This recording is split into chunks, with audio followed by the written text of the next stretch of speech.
Okay, magandang umaga po sa kanilang lahat.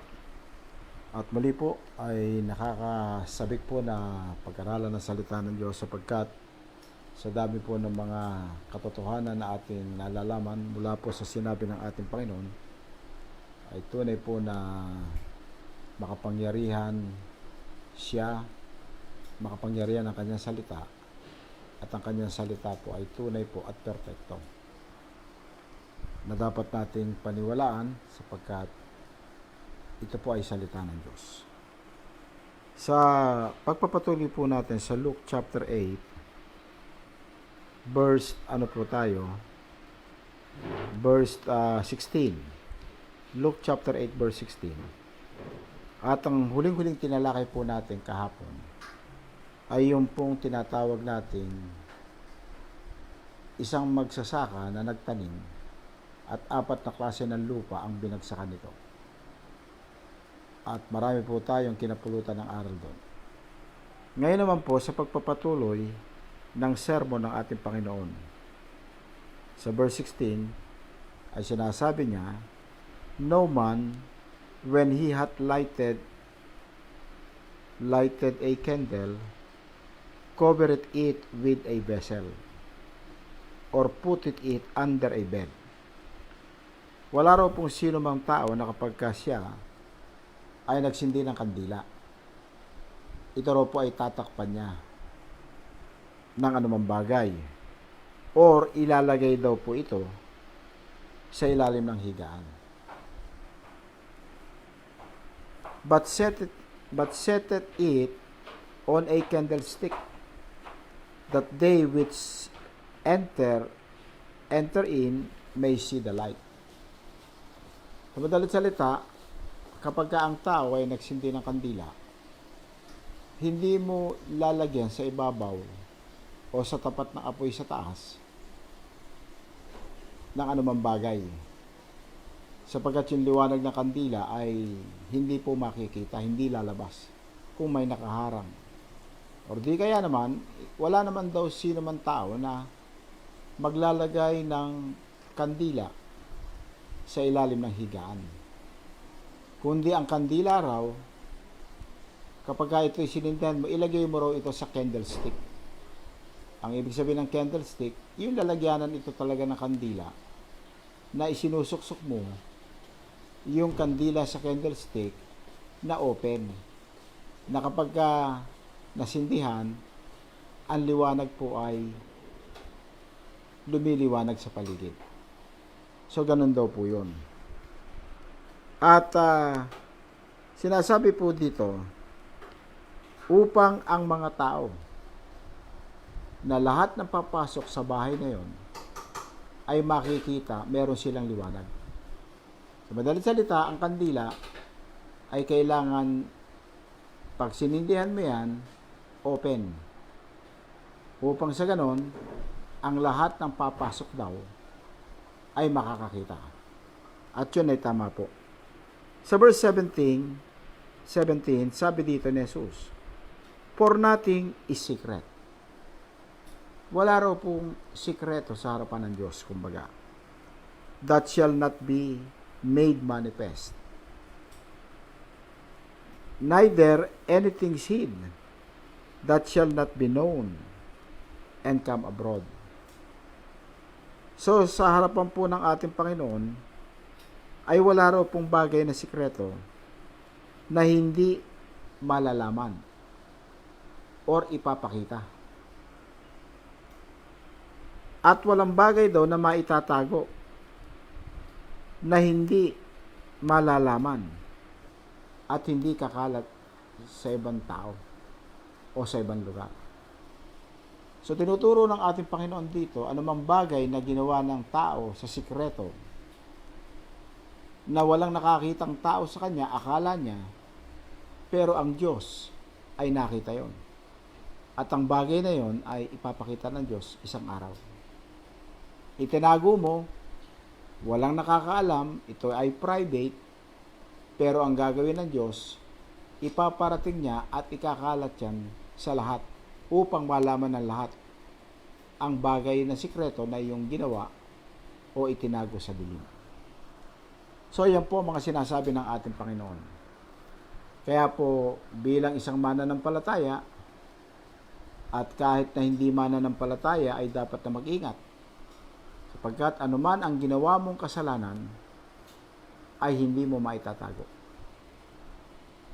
Kaya ganyan po yan. Kaya sa mga mananampalataya rin, ang ating kasalanan, mag-ingat tayong gumawa ng kasalanan sapagkat hindi natin alam kung tayo ang ating hindi magandang bagay na ginawa dito ay pwede pa rin palang ipakita ng ating Diyos.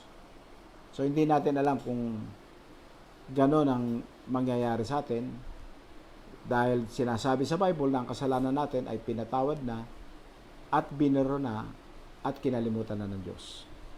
So maaring ang kasalanan ng isang Christian ay napatawad na at hindi na ilalabas pa ng Diyos ito sapagkat ito ay forgiven. Pero isang katiyakan, ang mga hindi mananampalataya, ang mga taong hindi masisave, ay sigurado na ang kanilang kasalanan ay hindi maitatago at ito ay ilalabas. So yan po ang sinabi ng ating Panginoon. Sa verse 18, ang sabi pa ng ating Panginoon, "Take heed therefore how ye hear." Mag-ingat kayo kung paano kayo nakikinig. So, ang sinasabi ng Panginoon dito, ang kanyang tinutukoy, sa inyong pakikinig ng salita ng Diyos. Sapagkat kausap niya dito ang kanyang mga disipulo, at sila ay sinasabihan niya na mag-ingat kayo sa inyong pakikinig. Kaya napakahalaga pala na ang ating pakikinig o pag-aaral ng salita ng Diyos ay dapat seryoso po tayo at dapat unawain natin. At dapat kapag ito ay itinuro, maunawaan natin ito upang ma-apply natin sa ating mga buhay, magamit natin ito sa ating mga buhay. Hindi yung paisi-isi lang tayo, nagwawalang bahala, narinig ng isang tenga mo, lumabas sa kabila mong tenga. Hindi ka makikinabang. So, ang advice ng Panginoon sa atin dito, pag makinig ka maigi. Pag-aralan mo upang ito ay magamit mo sa iyong buhay. Kaya sabi, take heed, therefore, how ye hear. Mag-ingat ka at maging seryoso ka kung paano ka nakikinig ng salita ng Diyos. For whosoever hath, to whom or to him shall be given. At kung sino raw ang mayroon na. Anong mayroon na? Mayroon ng kaalaman o mga natututo na. At habang ikaw ay may kaalaman at natututo ka, lalo kang bibigyan ng Panginoon. Yan ang sinasabi dito ng ating Panginoon. To him shall be given. And whosoever hath not, at kung sino man daw ang wala. Ibig sabihin, walang nalalaman sa salita ng Diyos at hindi pa nag-iingat sa pakikinig at ito'y iyong hindi pinapansin o iyong binabaliwala, wala ka nang alam, ang sabi pa ni Jesus, from him shall be taken even that which he seemeth to have. So, wala ka nang nalalaman, hindi ka pa interesado na makinig, binabaliwala mo pa. Yung konti mong nalalaman na akala mo may konti ka ng alam, tatanggalin pa ng Panginoon sa iyan. O tatanggalin pa ng Diyos sa iyan. Kaya napakahalaga na sa ating pakikinig ay pakinggan natin ito maigi at pagbulay-bulayin natin ito upang ito ay magamit natin sa ating mga buhay. Kaya makikita po natin dito ang salita po ng Diyos ay hindi po basta-bastang bagay ito. Maraming kaalaman na pwede tayong makuha o mapulot, mabasa, marinig, at mapanood. Pero mga kaibigan, walang bagay na mas mahalaga kung hindi malaman mo ang salita ng Diyos. Ang mga salita ng ating Panginoong Hesus. So yan po ang bili ng ating Panginoon sa atin. Kaya huwag po natin kalimutan yan. At yan po ay Napakalaga. Then, sa verse 19 po, itong mga susunod na talata ay nabanggit na po ito ni Matthew at saka ni Mark. At dito sa Book of Luke, babanggitin ni Luke. At tingnan natin kung paano niya ito isinaysay. Sa verse 19, then came to him his mother and his brethren, and could not come at him for the press. At dumating daw kay Jesus ang kanyang nanay. Sino ba itong kanyang nanay? Ito po ay si Mary. At kasama ang kanyang mga kapatid. Ang sabi, and his brethren. So, and could not come at him for the press. Ibig sabihin, kasi ang Panginoon ay nagtuturo. At marami mga tao ang nakikinig kay Jesus. At isang araw, dumating si Mary at ang mga anak niya, na kapatid ni Jesus. Kaya makikita po natin muli na naman sa ikatlong pagkakataon. Hindi lamang si Matthew, si Mark, kundi si Luke ay nagsabi na si Mary ay merong mga kapatid, ay merong mga anak na iba. Marami. Merong isang pagkakataon, 3-4 na lalaki ang binanggit na anak niya at may mga anak pa na mga babae. Sisters Ang ibig sabihin, hindi po bababa sa 2. Maaring 3, 4, 5, 6 o 10. Hindi natin masabi sapagkat gano'n ang pagkakasabi ng Diyos. So isang araw nung nagtuturo si Jesus, ay dumating si Mary at ang mga anak niya na kapatid din ni Jesus. Bakit kapatid ni Jesus? Sapagkat nung si Mary ay nagbuntis kay Jesus, virgin po siya noon. At alam na po natin ang istorya na inilagay po ng Diyos ang seed sa kanyang tiyan. Kaya si Mary po virgin pero nagbuntis. At si Joseph ay hindi niya pa po asawa at hindi pa po sila nagsama. Kaya totoo po na si Jesus ay ipinanganak ng isang birhen na babae. At yun po ang dahilan kung bakit si Jesus po ay walang minanang kasalanan, sapagkat ang kasalanan ay minamana po sa seed ng isang lalaki. Si Joseph po ay hindi niya tatay. Hindi po nagsama si Mary at saka si Joseph. At sapagkat si Jesus po, ang kanyang diretsyon tatay ay ang Diyos Ama sa Langit. Kaya ang tawag niya sa Diyos Ama sa Langit, tatay niya. Okay, maliwanag po yun. So, nung ipinanganak po ang Panginoong Jesucristo, si Mary po ay virgin nun. Buntis, ipinagbuntis niya si Jesus na siya ay birhen at ipinanganak niya ang ating Panginoong Jesucristo. Pero,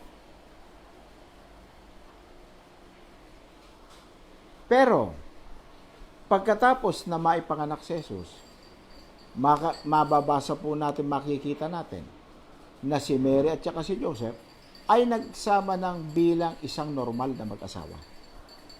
Kaya sila ay nagtalik na po. At pagkatapos nagkaroon ng maraming anak. At nabanggit nga po dito, nung pinuntahan ni Mary si Jesus, ay marami siyang kasamang anak niya. Kaya si Mary po ay hindi po nanatili na virgin.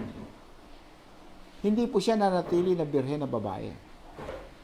Siya po ay maraming anak. Yan po nakasulat sa Bible. Paano ka naman mananatili na birhen ka? Kung marami ka naman anak, so hindi ka naging birhen. So yun po sinasabi sa Bible. At pinuntahan nila si Jesus. At nagkataon si Jesus ay nagtuturo sa maraming tao sa isang bahay o maaaring sa labas ng bahay at hindi sila makapasok kasi kakausapin niya at hindi sila makapasok sapagkat napakaraming tao. Yun po ang statement ng salita ng Diyos dito na sinulat ni Luke. And could not come at him for the press. Sa verse 20, and it was told him by certain which said, thy mother and thy brethren stand without, desiring to see thee. Okay. So, meron pong nagsabi kay Jesus. At sinabi po kay Jesus, yung nanay mo at yung mga kapatid mo ay nakatayo sa labas at gusto ka nilang makita.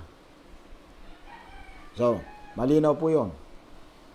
So, gusto nilang makita si Jesus. At sila ay nakatayo sa labas. Posible na si Jesus ay nasa loob ng isang bahay. At dahil sa maraming tao, hindi makapasok ang kanyang nanay, si Mary, at ang mga kapatid. Nung sinabi yun, nung mensahero kay Jesus, pansinin po natin ang sagot ni Jesus. Ang sagot ni Jesus sa verse 21, and he answered and said unto them. At ito ang sagot ng ating Panginoon sa kanila. My mother and my brethren are these which hear the word of God and do it. Okay, napakalaga po niyang statement ng ating Panginoon.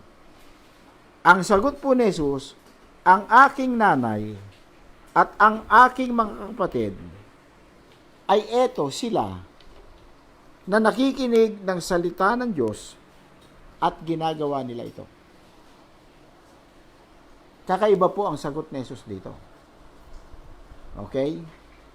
Hindi niya po dito parang pinalalabas na nalalapastangan niya ang kanyang nanay o ang kanyang kapatid. At hindi rin po lalo na binabaliwala niya na si Mary ay kanyang nanay at ang kasama ni Mary ay kanyang mga kapatid. Hindi po ang layunin, hindi po ganun ang layunin ng sinabi ng ating Panginoon na ang aking nanay at ang aking mga kapatid, kumbaga itong mga tao na to na nakikinig ng salita ng Diyos at sumusunod sa aking salita. Okay?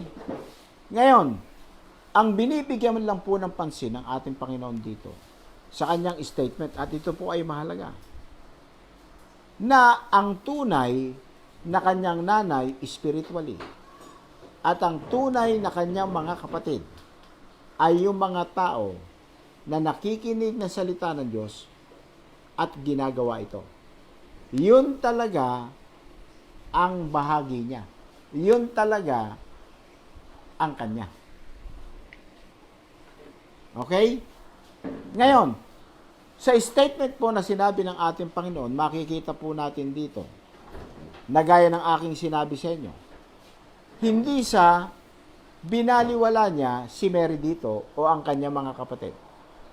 Pero itinuturo po ng kanyang statement na ang physical relationship ni Jesus sa tao, kahit sa kanyang nanay at saka sa kanyang kapatid, kung sila ay hindi nakikinig ng salita ng Diyos at sinusunod ang sinasabi ng salita ng Diyos, ang kanilang physical relationship po ay lumalabas na parang wala. Ang spiritual relationship. Okay? At ipapaliwanag po natin. Sapagkat ang tunay na sinasabi niyang nanay niya at mga kapatid niya ay yung mga merong spiritual relationship sa kanya. Ang nakikinig ng salita ng Diyos at sinusunod ito. So, ano po ang tinuturo nito sa atin ngayon? Ito po yan. Ang ibig sabihin, kung ikaw ay may nanay, at kung ikaw ay may mga kapatid, at kung ikaw ay mayroong mga tatay, at kung ikaw ay mayroong mga kamag-anak, ikaw ay follower ni Jesus na nakikinig ng salita ng Diyos at sinusunod ito. At ang nanay, tatay mo, mga kapatid mo, kamag-anak mo, hindi nila ginagawa yon. Ang ibig sabihin, ikaw ay para kay Jesus, pero ang mga kapatid, nanay mo, kamag-anak mo, hindi sila para kay Jesus. Okay? So maliwanag po yun. Sapagkat ikaw ay saved, hindi sila saved. Ikaw ay bahagi ni Kristo, sapagkat ikaw ay nakikinig na salita ng Diyos, at sinusunod ito, hindi sila kabahagi ng ating Panginoon. Kaya, yan ang dahilan po kung bakit magtataka po kayo. Kung bakit itong insidente na ito, na kung ating iisipin ay parang simpleng bagay lang ito. At parang normal lang ito. Pero bakit isinulat ng salita ng Diyos? Ipinasulat ni Jesus ito. Sapagkat merong mahalagang bagay na nais niyang ipaalam sa atin dito na katotohanan. So, ganyan po yan. Kaya pinaalam ni Jesus, ang nakikinig ng kanyang salita at sumusunod sa kanyang utos, sila talaga ang nanay at tatay niya. At kung si Mary at ang kanyang mga anak ay hindi sumusunod sa sinasabi ni Jesus, hindi sila bahagi ni Kristo. Sila ay physical na nanay lang at physical na kapatid lamang ni Jesus.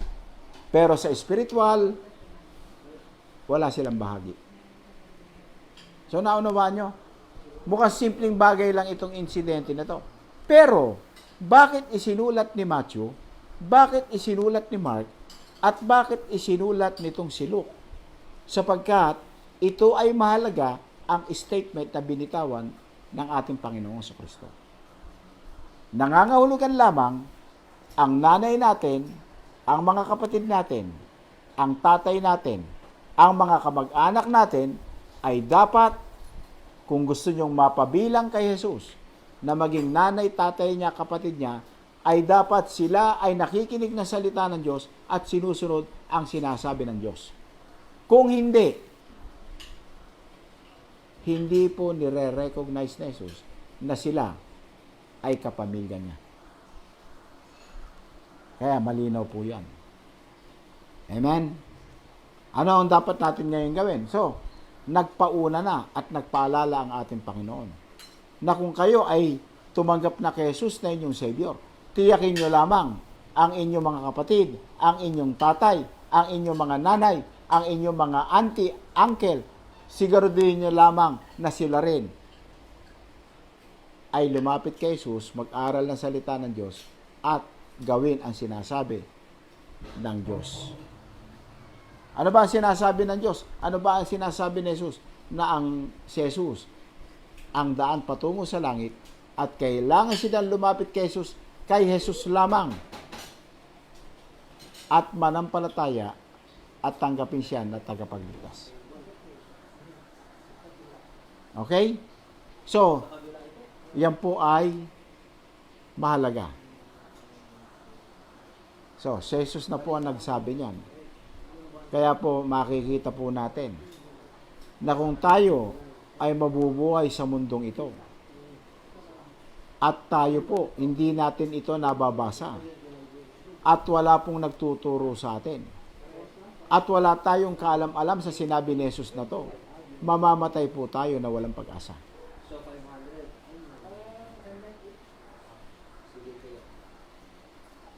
So, ganyan po yan. Sa atin mo. Puntahan mo atin mo.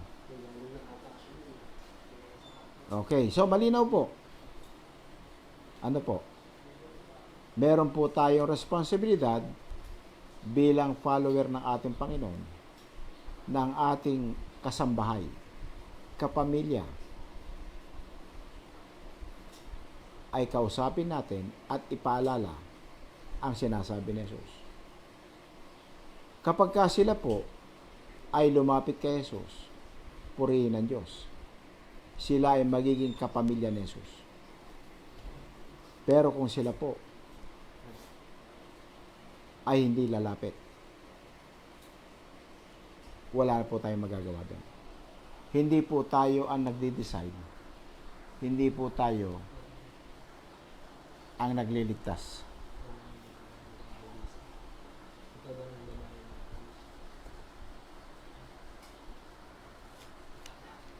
Hindi po tayo ang nagde-decide at nagliligtas, ang Panginoong Hesus po. Kaya lang, sinabi lang ng ating Panginoong Hesus na kung ano ang dapat natin gawin. Amen?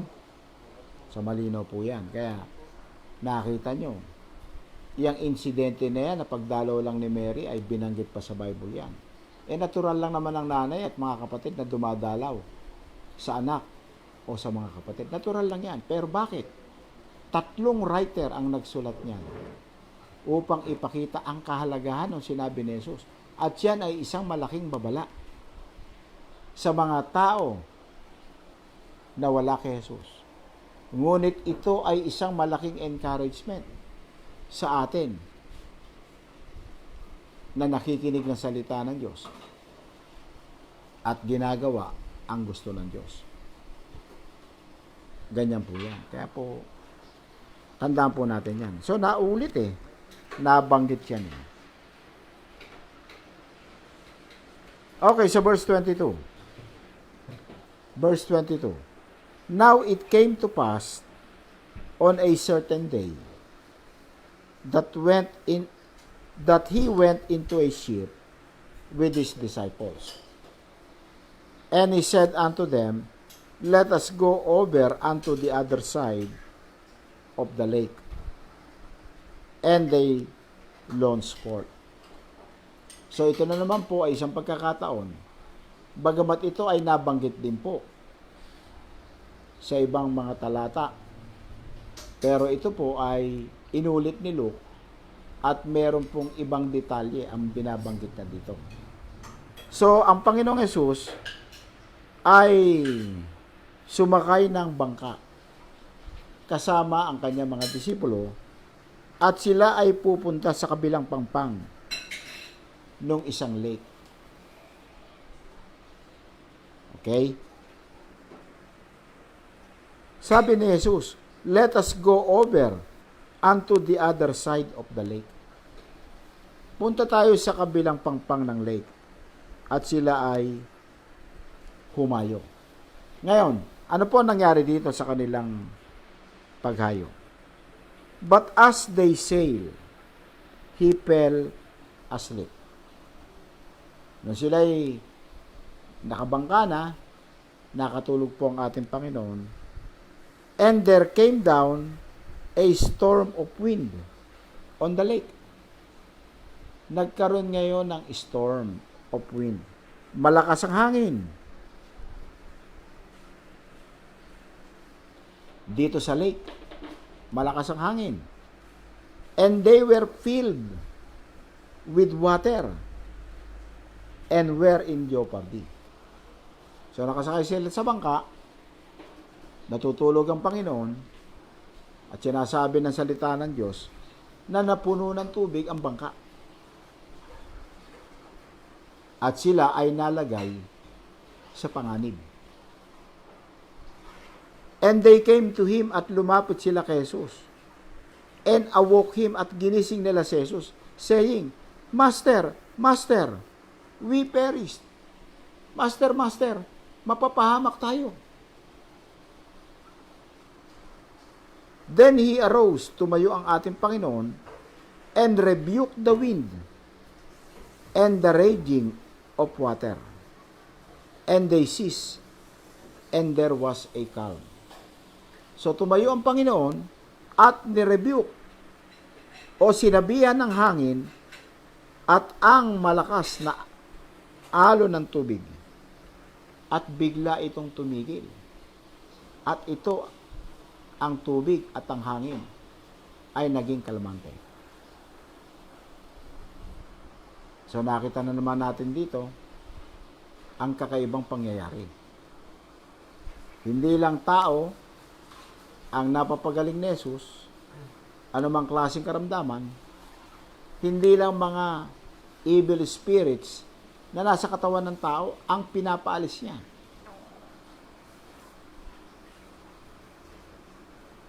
Hindi lamang kasalanan ang tinatanggal niya at pinapatawad. Hindi lamang ang patay ang kanyang nabubuhay, kung hindi kahit ang hangin na malakas at ang malakas na alon ng tubig ay napapakalmante niya sa kanyang salita lang.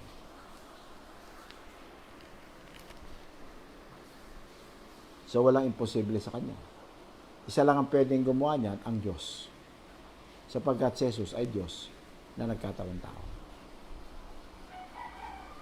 Kaya po napakaganda ng mga karanasan ng mga apostoles ng ating Panginoon. Kaya naman hindi tayo magtataka kung bakit gano'n na lamang ang kanilang pursige na sumunod sa sinasabi ni Jesus kahit na kanilang ikamatay.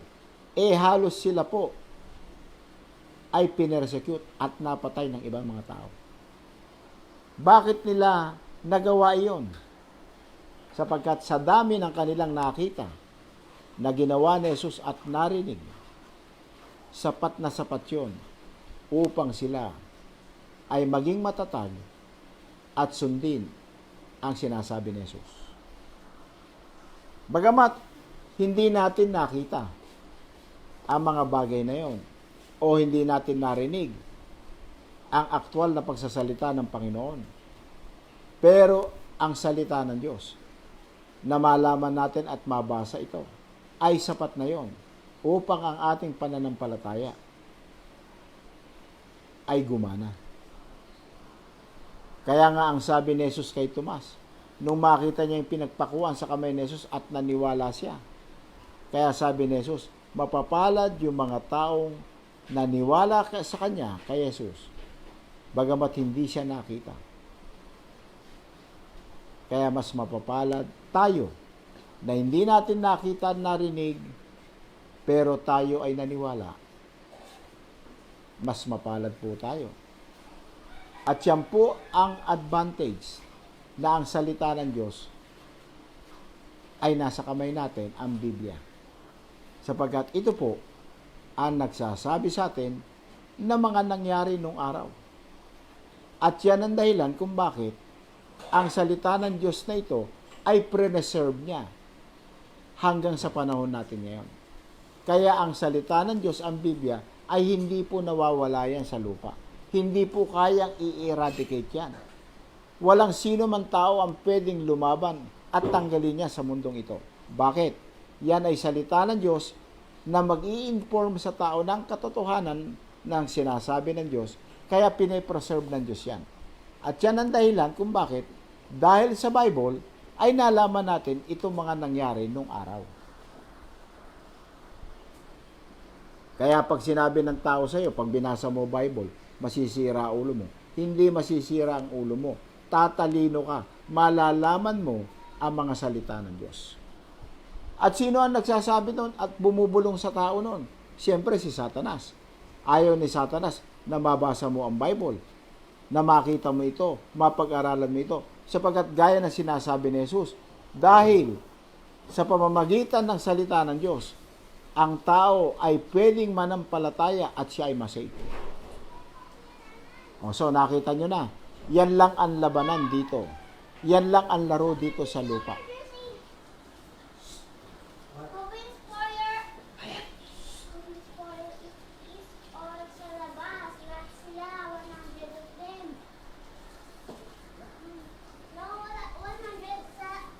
So, dumating na naman yung apo ko. Okay. So, nakita nyo po kung bakit ang salita ng Diyos, ang Bible, ay mahalaga. Sinasabing, ang kapatid at nanay ni Jesus ay ang mga nakikinig ng salita ng Diyos. Kung wala kang salita ng Diyos, kung wala kang Bible, ano pakikinggan mo? Paano ka magiging follower ni Jesus? Wala ka naman nalalaman, wala kang binabasa na salita ng Diyos. Kaya nakita nyo, lahat po yan ay magkakadugtong-dugtong. Kaya sinadya ng Diyos ng Bible ay mapasa kamay natin. At tayo ay pinagpala. Amen? Pinagpala tayo Sapagkat ang katotohanan, ang tunay na katotohanan sa mundong ito at sa kaharian ng Diyos, ang salita lang ng Diyos na Biblia ang nagsasabi nito sa atin. At wala nang iba.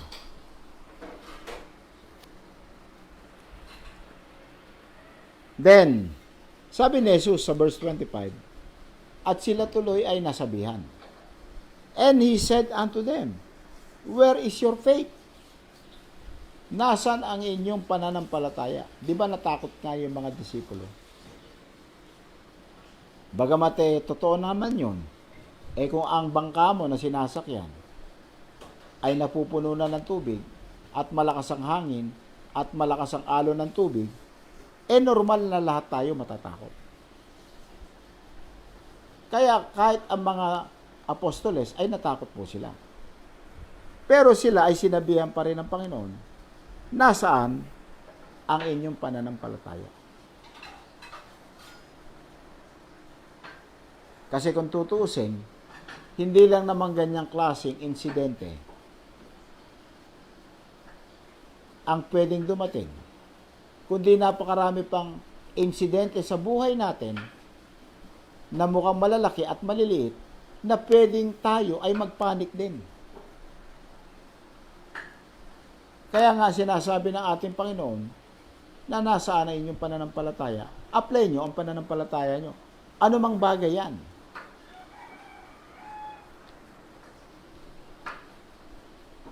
Nawalan ka ng trabaho. Manampalataya ka sa Diyos at tumanap ka lang uli. Magtiwala ka sa Kanya.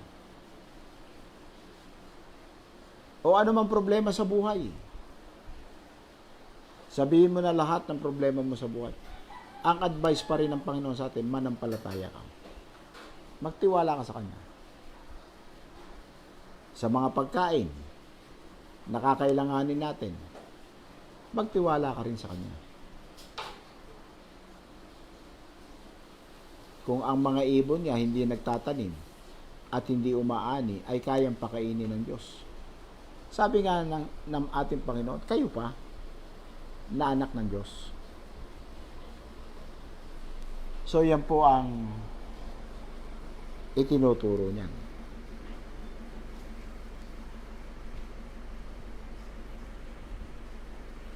Ngayon, and they being afraid, wondered. At yung mga disipulo niya na nakakita, na nakarinig sa sinabi ni Jesus, ay takang-taka sila.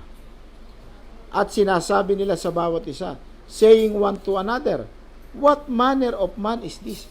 Anong klaseng tao ito?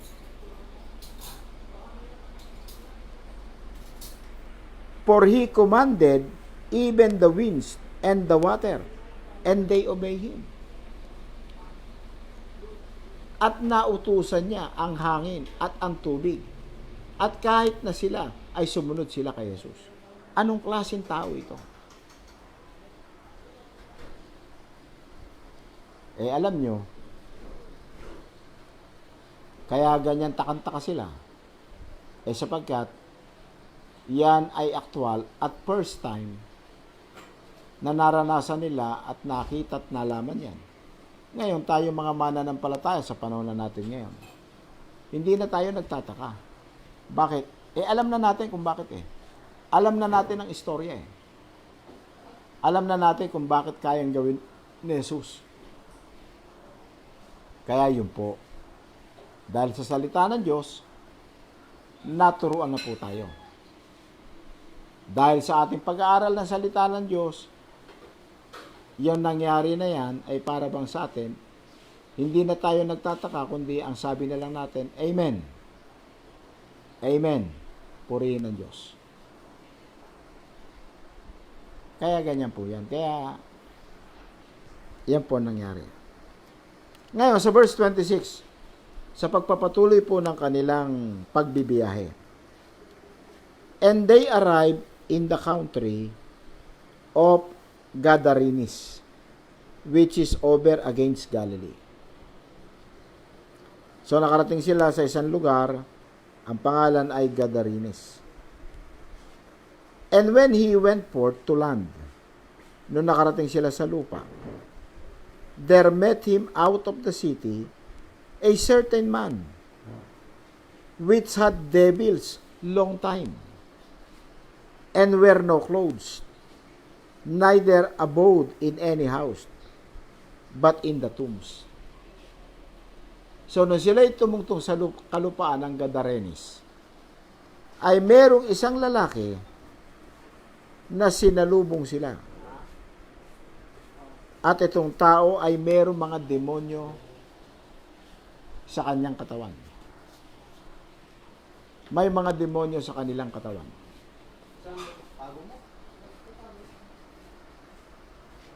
At matagal na may demonyo sa kanyang katawan. Tandaan nyo hindi isang demonyo mayroon siya, kundi maraming demonyo sa kanyang katawan. And wear no clothes, at wala siyang damit. Ang ibig sabihin, hubot-hubad tong lalaki na to. At hindi raw po siya tumitira sa kanino mang bahay. Hindi siya nakatira sa bahay, kung hindi siya ay nakatira sa mga libingan. Ikaw ba titira ka sa libingan? Ikaw ba ay nakahubot-hubad? Kung wala kang diferensya, kung matino ang iyong isip. So, ibig sabihin, may diferensya ang taong ito. Sapagkat siya ay may demonyo sa kanyang katawan.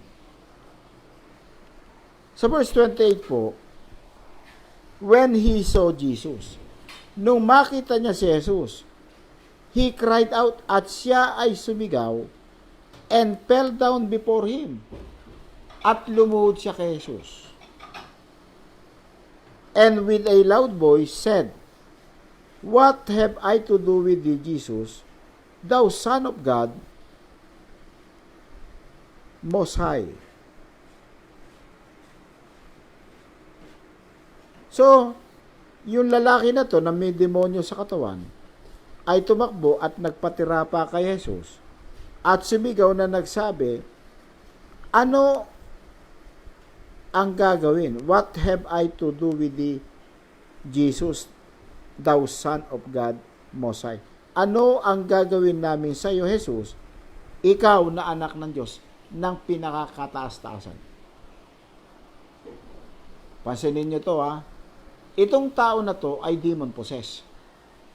Pero nung makita niya si Jesus, siya kagad ang lumapit kay Jesus at nagsabing, ano ang gagawin namin sa iyo, ikaw na anak ng Diyos ng kataas-taasan. Tandaan natin nasa impluwensya ng demonyo itong tao na to. At yung nagsasalita na yon ay ang demonyo. Hindi naman yun yung tao talaga Yung demonyo ang nagsasalita kay Jesus, ano ang gagawin namin sa iyo, ikaw na anak ng Diyos na pinakamataas? Ano ang gagawin namin sa iyo? Pansinin nyo, na yung demonyo kilala si Jesus na anak ng Diyos. At ang demonyo takot kay Jesus. At ang demonyo niluluhuran si Jesus. Ibig sabihin, bakit ka luluhod at hindi ka raw luluhod kung yan ay hindi Diyos? Sa Diyos ka lang luluhod at si Jesus ay Diyos. So niluhuran niya si Jesus. Demonyo na ito lumuhod pa kay Jesus. Maraming mga tao lumuluhod sa demonyo. Pero bakit itong mga demonyo na to ay lumuhod kay Jesus? Sapagkat alam nila na si Jesus ang anak ng Diyos, ang anak ng pinakamataas.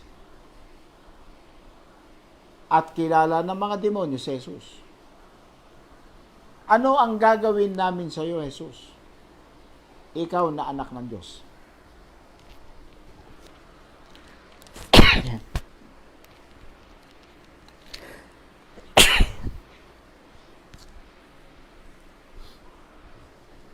Okay. Pasensya na.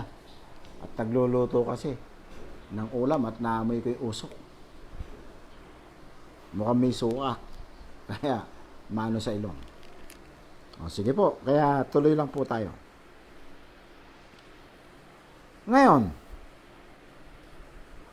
Pagkatapos sabihin ng demonyo yun, sa pamamagitan ng tao na kanilang naposes. Ang sabi ng demonyo kay Jesus, I beseech thee, torment me not. Nakikiusap kami sa iyo, huwag mo kaming parusahan o pahirapan. Tanyo takot na takot itong demonyo kay Jesus. Nung makita pa lang si Jesus, nakita niyo ang ginawa.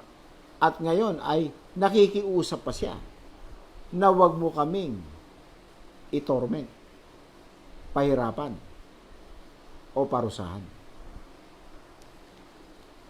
Tayo, di ba, kapag nabalitaan natin na yung isang tao ay demon possessed, kayo ba ay pumupunta sa tao? Di ba, takot kayo? Takot tayo. Bakit? Demonyo yan eh. Makapangyarihan yan eh. Pwede kang saktan yan. At yung tao, pag tinignan mo, nagwawala. Yung kanyang ginagamit. Nagsusuka. Bumubula ang bibig. May lumalabas sa bibig. Kadalasan pa nga ay kulay green daw. Takot tayo sa demonyo. Gusto nyo bang maka-fellowship ang demonyo? Makasama ang demonyo? Siyempre, hindi.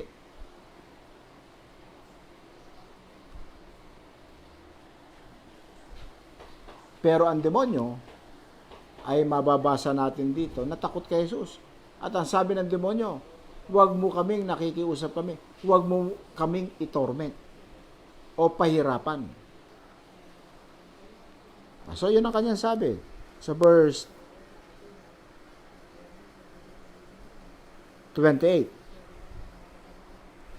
Sa verse 29, sinasabi po ng verse na to, for he had commanded the unclean spirit to come out of the man, and oftentimes it had caught him, and he was kept bound with chain and in fetters.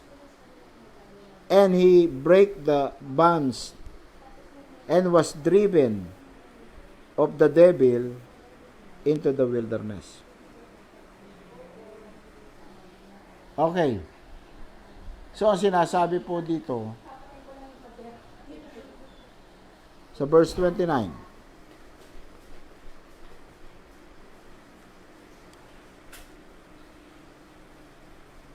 kadalasan po pala itong tao na napoposes ng demonyo, ito'y napakalakas. Ito'y nahuhuli nila ng mga tao. At ito ay tinatalian pa nila at nilalagyan ng kadena sa paa at saka sa kamay. Kita nyo kadena ang inilalagay sa kamay at saka sa paa nitong demon possessed na tao na to. Pero siya, he break the bonds, natatanggal niya ito, and was driven of the devil into the wilderness. Natatanggal niya yung mga nasa kamay niya na mga bakal na nakalagay at ang gagawin ng demonyo, dadalhin siya sa wilderness. So, talagang sobrang pahirap ang ginagawa ng demonyo. Meron pa ba mga pagkakataon na sa panahon natin ngayon nangyayari pa to? Marami pa rin tayo nababalitaan na nangyayari ito.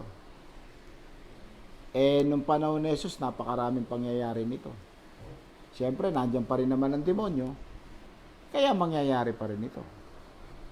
So, ang sino mang tao ay pwedeng pasukan ng demonyo. Ngayon, ang protection lang ng tao para hindi siya mapasukan ng demonyo sa katawan ay kailangang tanggapin niya si Jesus na Savior niya. At pag tinanggap niya si Jesus na Savior niya, papasok ang Espiritu ni Christ sa kanyang katawan. Siyempre, ang demonyo hindi na makakapasok sa katawan ng tao. Kaya, kaligtasan kay Jesus ang proteksyon upang ang demonyo hindi makapasok sa katawan ng tao. Ngayon, kung ikaw ay hindi naniniwala kay Jesus, hindi ka naniniwala sa salita ng Diyos, hindi mo ginagawa ito, ay pwede kang pasukan ng demonyo. At kaya marami mga tao ang napapasukan ng demonyo. Kung ikaw naman, nasa iyo na si Jesus, sa iyong katawan, wala ka nang dapat ikatakot na mangyayari pa sa iyo na ikaw ay maposes ng demonyo. Nasa iyo na si Jesus Kaya, ganyan po yan. Ngayon, sa verse 30, kinausap ni Jesus itong demonyo. Sa verse 30, and Jesus asked him, at tinanong siya ni Jesus, saying, what is thy name? Ano ang pangalan mo? Okay? So, tinanong pa ni Jesus kasi alam nyo ang totoo, itong mga anghel na to dati sa langit, na itinapon na naging demonyo sa kalupaan, sa ating sanlibutan, kamunduhan. Lahat ng mga anghel ay mayroong pangalan. May pangalan. Kita nyo si Lucifer. Anghel ito. Pero ang pangalan niya, Lucifer. Si Michael, the Archangel. Si Michael, ang pangalan nun, yung binabanggit niya sa Bible, na nagsabi, kumausap kay Mary, kay Joseph, at sa mga shepherds. May mga pangalan ng anghel. Kaya naman, kinausap ni Jesus itong demonyo sa katawan ng tao. Ano ang pangalan mo? Hindi dahil sa hindi alam ni Jesus ang pangalan nun, sapagkat lahat alam niya. Kaya lang, tinanong niya para sumagot yung demonyo. At marinig natin kung ano ang kanyang sagot para matuto tayo ng maraming bagay. Okay. So, ang sabi ni Jesus, ano ang pangalan mo? And he said, at ang sagot ng demonyo, Legion. Legion. Ang ibig sabihin, hindi pala siya nag-iisang demonyo. Sila ay marami. Legion Ano ba ang ibig sabihin ng word na legion? Sapagkat itong word na legion ay ginamit nung panahon na ito na ang Israel ay nasa pananakop ng Roman Empire. At ang salitang legion, ito ay dami ng sundalo na ginagamit ng mga Roman soldiers. Ano ang ibig sabihin ng legion sa kanila? Ang ibig sabihin ng one legion, ito ay army ng mga Roman soldiers na ang bilang ay nasa 3,000 hanggang sa 6,000. So, ang ibig sabihin, ang one legion ay nasa 3,000 to 6,000 na mga Roman armies o Roman soldiers. So, napakarami ng legion. Hindi pala ito nag-iisa itong anghel na to. Napakarami legion kaya matindi pala itong mga anghel. Nakita nyo na itong mga anghel na to, pag nakatuwaan nila ang tao, pinapasok nila at pinahihirapan. Sinasaktan ng tao ang kanyang sarili. Natutulog sa sementeryo, sa mga libingan, at walang saplot ang katawan. At kahit na ito'y mahuli mo, talian mo ng bakal sa kamay at paa, nakakawala pa rin. Napakalakas pala nito. Ay, yan ang dahilan. So, ilan sila? Legion.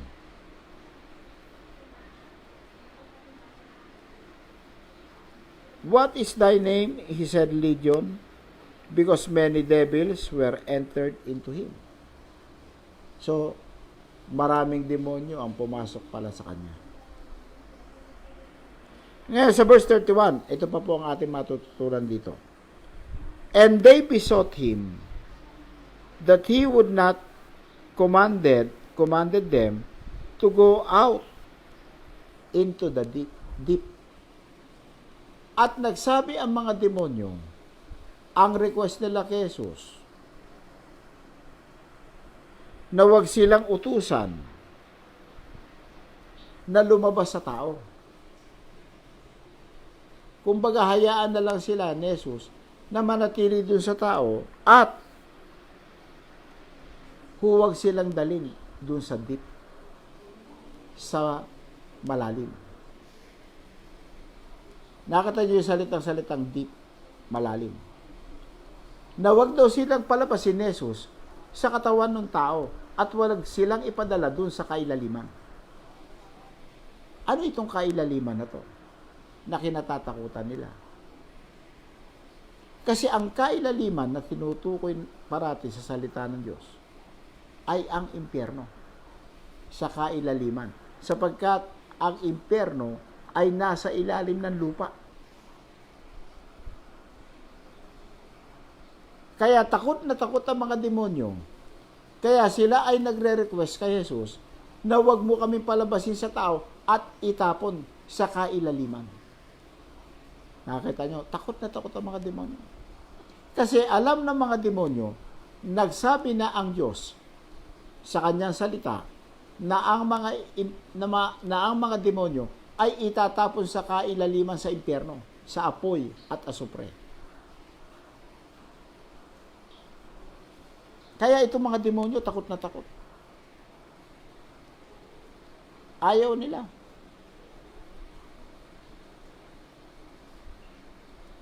Hindi sila itatapon sa balon.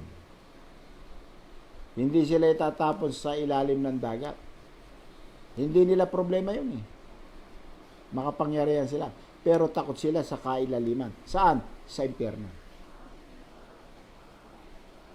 Kaya ang tao ay dapat matakot sa kailaliman. Sapagkat kung ang mga demonyo ay natatakot sa kailaliman, ikaw na tao, matakot ka. Pag ikaw ay napunta dyan, kawawa ka. Kaya yan po ang ating matututunan dyan.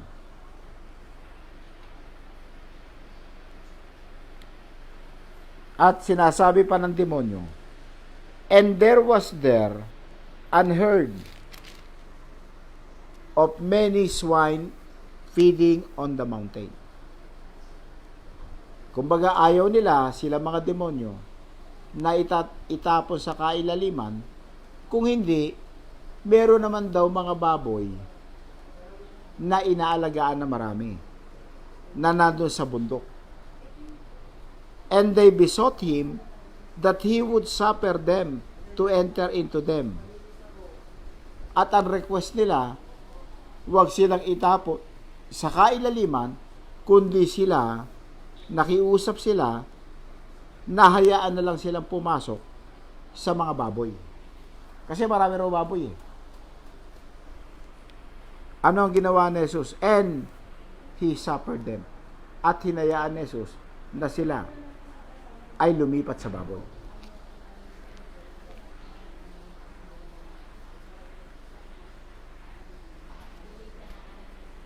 Ngayon, sa verse 33, then went the devils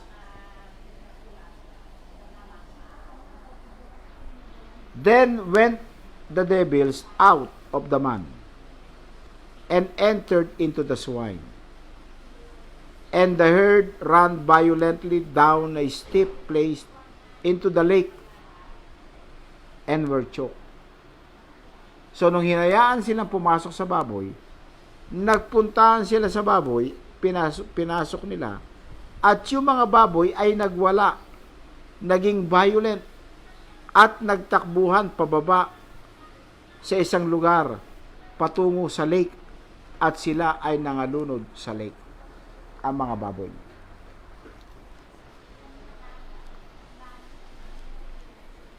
Sa verse 34,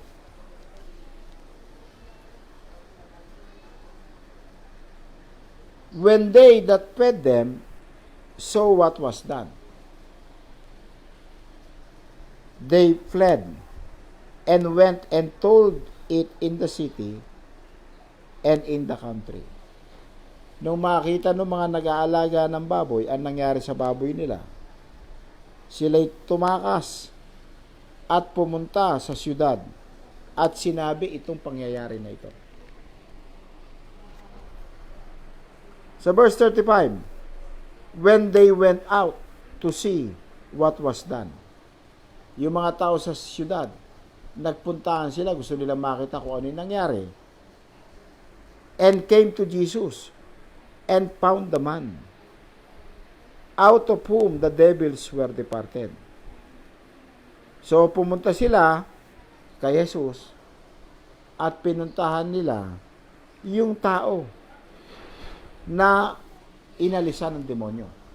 At nakita nila si Jesus at yung taong dating may demonyo sa katawan sitting at the feet of Jesus.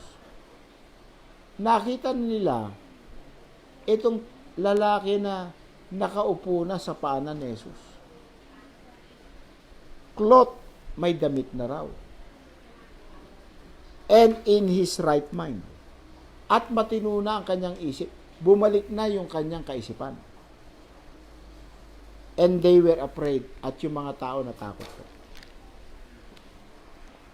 Ngayon, kapag ka ang tao pinagaling ni Jesus, pinalayas ang demonyo sa katawan ng tao, yung tao ay nagiging matino, bumabalik ang dating kaisipan at nagbibihis na, nakabihis na ng maayos.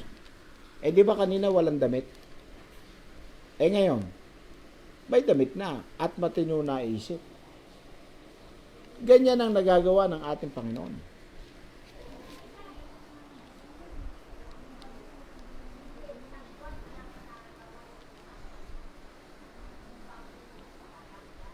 Sa verse 36, yung mga tao nung makita yung gumaling na demon possessed, natakot pa sila. Natakot sila sa pangyayari. Sabi sa verse 36, they also which saw it told them by what means he that was possessed of the devils were healed. Kasi ikinento sa kanila kung ano ang nangyari, kung paano pinagaling itong tao na demon possessed. Then the whole multitude of the country of the Gadarenes round about besought him to depart from them. So ang ginawa nito mga tao sa Gadarenes, pinapakiusapan nila si Jesus na umalis na sa bayan nila. For they were taken with great fear. Natakot sila. Kasi, bagamat yung tao ay gumaling na, yung na-demon possessed, pinapaalis na rin nila si Jesus kasi natakot sila sa insidente. Eh, papaano? Kung yung mga demonyo pala na yon, ay totoo palang meron demonyo at marami ito. Eh, kung mag-rest back yun, o bumalik, o gumantay. Siguro isip lang nila yun. Sabi ng mga tao, baka mamaya bumalik ito. Itong mga demonyo na ito. Kawawa tayo. Kaya ang pakiusap nila, Jesus, umalis ka na lang. Para kumbaga, para wala ng gulo. At sila naman, hindi naman nila naunawaan na ang mga demonyo ay walang malakas na kapangyarihan labang kay Jesus. Sapagkat hindi rin nila kilala kung sino si Jesus. Kaya ganyan po yan. Pero tayo po, kung tayo po ang nandyan, hindi po tayo matatakot ngayon. Bakit? Eh alam po natin ang katotohanan na ang mga demonyo ay hindi nila kaya si Jesus. Kaya hindi po tayo dapat matakot sa mga demonyo. Bakit? Si Jesus na nasa atin ay mas makapangyarihan kaysa sa mga demonyo. Kaya ang mga mananampalataya po, hindi po natin dapat katakutan pa ang mga demonyo. Totoo na mayroong mga demonyo na naglipa na sa mundong ito. Pero hindi tayo matatakot. Bakit? Eh nasa atin na si Jesus eh. Takot ang demonyo sa atin.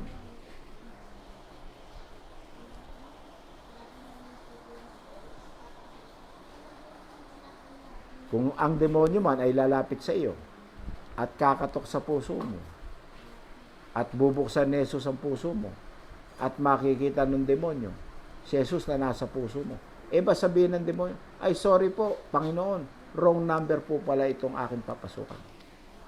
So yun ay biro, pero totoo yun.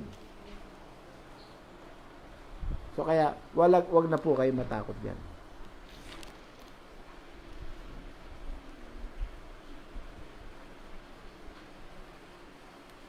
Ngayon, ano po ang nangyari? For they were taken with great fear, and went up into the ship, and returned back again. So verse 38,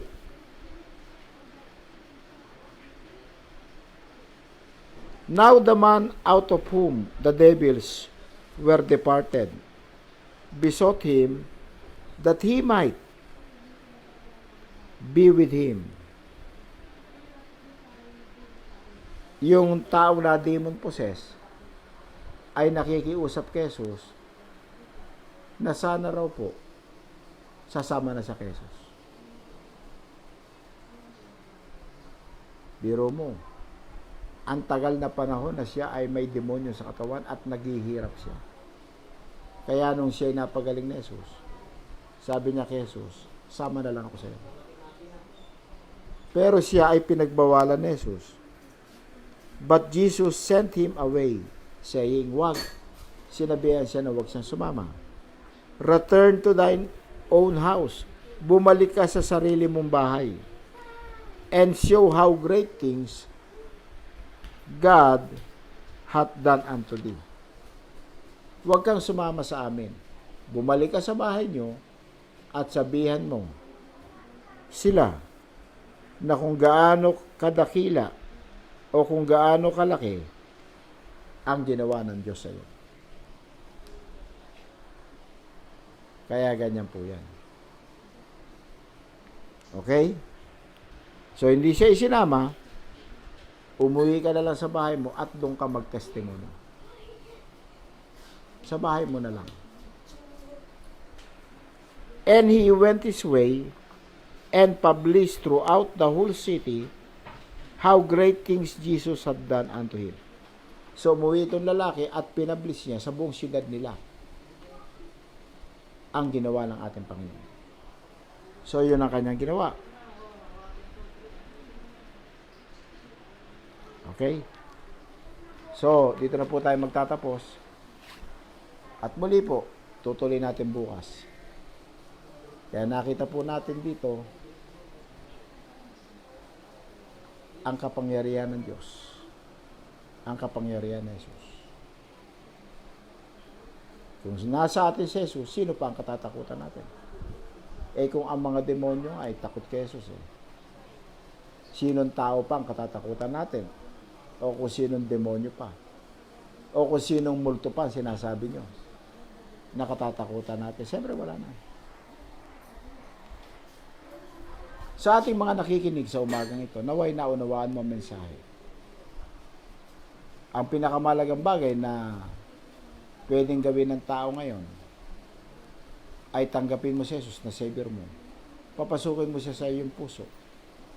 Hilingin mo na iligtas ka niya ang iyong kaluluwa at dalhin sa langit pag ikaw ay namatay. Patawarin ka niya sa iyong kasalanan. At kung iyon ay iyong gagawin, maililigtas ka ni Jesus, madadala ka niya sa langit, at ang demonyo hindi makakapasok sa iyong katawan. Maniwala ka sa salita ng Diyos. At yun ang katotohanan. Kaya kung nais mo mag-pray tayo, sumunod ka lang sa akin panalangin, Pastor, nais kong makapunta sa langit pag ako namatay. Iligtas mo po ako ang aking kaluluwa sa araw na ito. Sumunod ka lang sa aking panalangin, ha? Saan ka man naroroon, ikaw ay pwedeng iligtas ni Jesus kahit sa oras na ito. Manampalataya ka at tatanggap ka ng kaligtasan. Let us pray. Salamat po, Panginoong Jesus, sa iyong salita na aking narinig, na aking nalaman. Kaya po sa oras na ito, ako'y lumalapit sa iyo at humingi ng patawad sa aking kasalanan.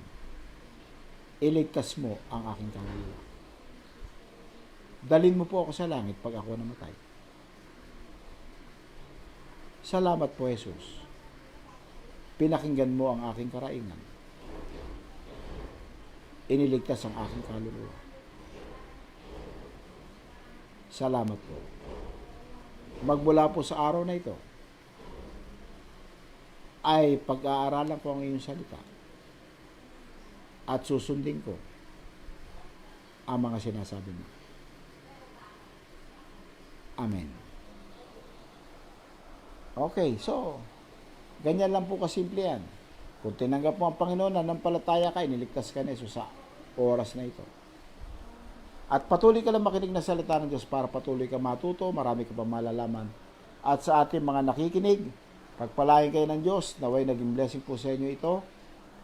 At kung kayo po'y mayroong mga katanungan, i-message nyo lang po ako. At kung meron po kayong mga kopya na ngayon, kopyahin nyo po ito at isend nyo sa mga kaibigan nyo, kakilala nyo. Dahil kung minsan po, ay hindi ko mapadalan lahat. Nagkakaroon ako ng problema sa pagpapadala. Kaya para po sigurado, kaibigan nyo, padala nyo na po. Para sigurado po, ha? Share na tayo ngayon. Ha? So, ganun po, ha? Mag-share na kayo. Kaya, para sigurado po.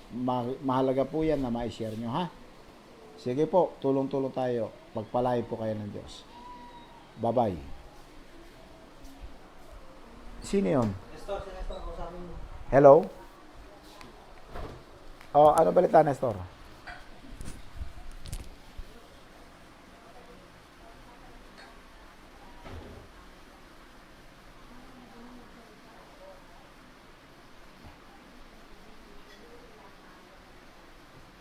Meron siya.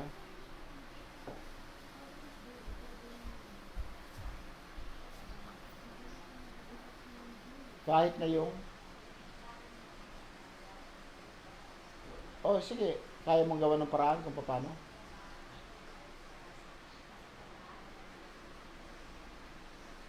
Ano, balik, hindi pa pwedeng takpan yun o i-tape?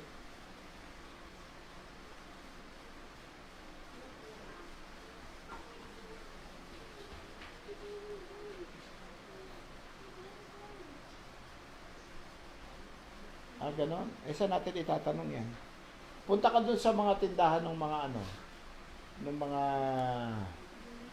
ewan ko kung paano yan. Itanong mo na lang, dalhin mo yung yung host niya. Tanong mo kung ano pwedeng ipalit yan. Yung sa mga bilihan ng mga host.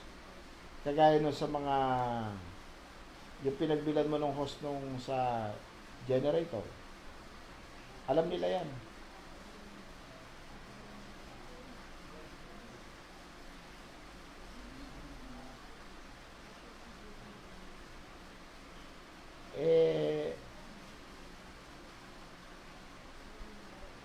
Bilihan ng ganon. Sige, tanong mo na muna. Kasi ako ito, nagla-live streaming ako. Katatapos ko lang. Sige na, itanong mo na kagad. Nandiyan naman yung sasakyan, puntahan mo. Balitaan mo kagad ako para magawa ng paraan yan. Delikado rin yan kapag ano yan. Ano ba yan? Sa hangin? Hangin ba yan o sa gasol? Ha? Sa gasol? Ganun. Sige na, itanong mo na lang. Itanong mo na lang, gasol yan, delikado.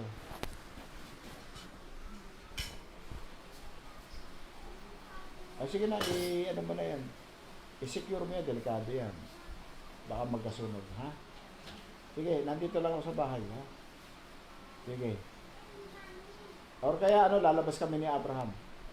Punta ka namin, daanan ka namin, ha? Sige.